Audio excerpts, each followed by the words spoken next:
Here to tell us more about pet insurance and how you can adopt a pet yourself, we have Ann Sebum with Cottom Insurance Services, and also we have Ken Alton with the Sspca. He's also brought a friend along. This is Munster, just like the cheese, right? Absolutely. Yeah, Munster is absolutely adorable. So, Ken, I want to start with you because I know a lot of people this time of year, they start thinking about adding that four-legged family member to their household for the holidays. Give some advice, though, and tell us about the adoption process at Sspca.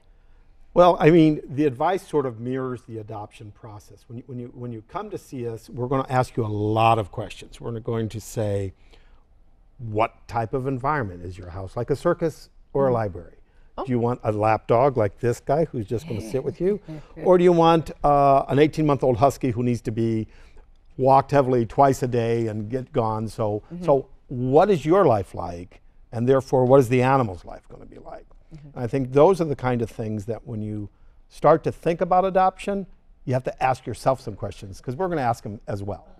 Okay, and then also too, I know that a lot of breeds and mixed breeds may have different temperaments, right? So visiting and getting to know some dogs, right? Hugely important. Yes. You know, so I met Munster last night because we knew we were going to be on TV today, and I just sort of wanted to spend a little time with him so I would get to know him and know more about him. And that's what we encourage people to come. We like people who come down and spend a few hours with us. It's not a quick process, nor do we want it to be.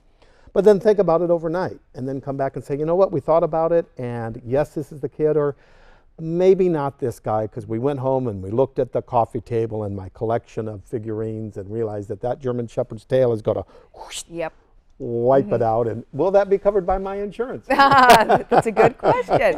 And you raise so many excellent points. You know, you have to make sure that your house is also prepared for the new pet too. Yes. Right? Yes. Okay, and how does somebody know, though, that they're getting the right pet for them? Is it just taking that time that you're talking about, really doing the kind of, you know, groundwork and making sure that you're doing your due diligence so it's the best pairing for you and the, you know, four-legged family member? Because it's not fair to them either to bring them home and not have it be a right match, right? Correct. I think, I mean, since we have, you know, all of the wisdom of the world in our phone, in our pocket, I think that if you could do a lot more internet research and think about different breeds, think about, you know, oh, I've heard that, you know, poodles are great because they're hyperallergenic. Okay, well, standard poodles, great dogs, probably the smartest dogs, high activity dogs need training from the get-go. Yeah, there's a lot of things that we need to keep in mind. It's not just about falling in love with a cute little fuzzy face.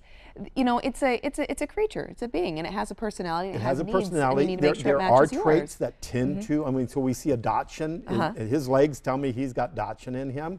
Dachshunds are diggers, you know, so they like to dig around in your backyard. My last foster was a digger, and she would wait for the squirrel to bury the nut in the dirt, and she'd be right behind him. She'd dig that right back Just up. got to do her job too. Yeah, she had a little squirrel friend, and they would just go around. So I think, okay, am I prepared, and am I okay with a dog digging around the backyard? And speaking of being prepared, pet insurance is a big huge deal, especially this day and age. Right. And if you're adopting a pet, you're not sure potentially of the breed background. I know some breeds come with certain, they're more predisposed to certain ailments. Having that insurance is very important, right, Ann? Well, yeah, we always think about our own health insurance, right? So especially right now, it's open enrollment for health insurance. Everybody's, what can we do to fix that? Yeah. But we don't realize that there's health insurance for your pets that will cover everything from illness to injury. They'll cover some hereditary issues, behavioral issues.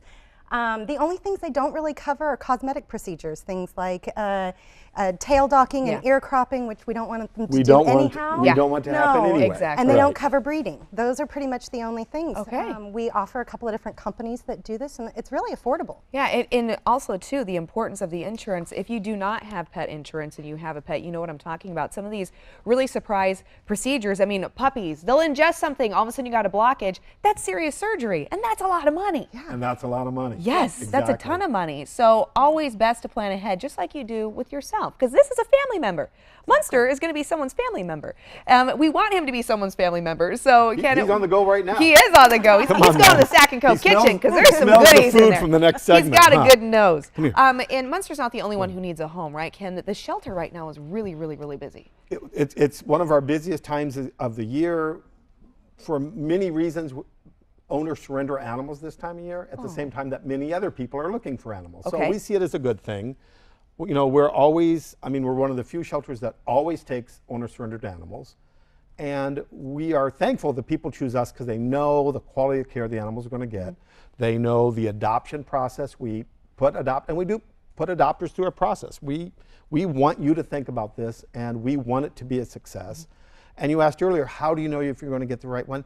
You may not, and you may say, you know what, this one's not working out.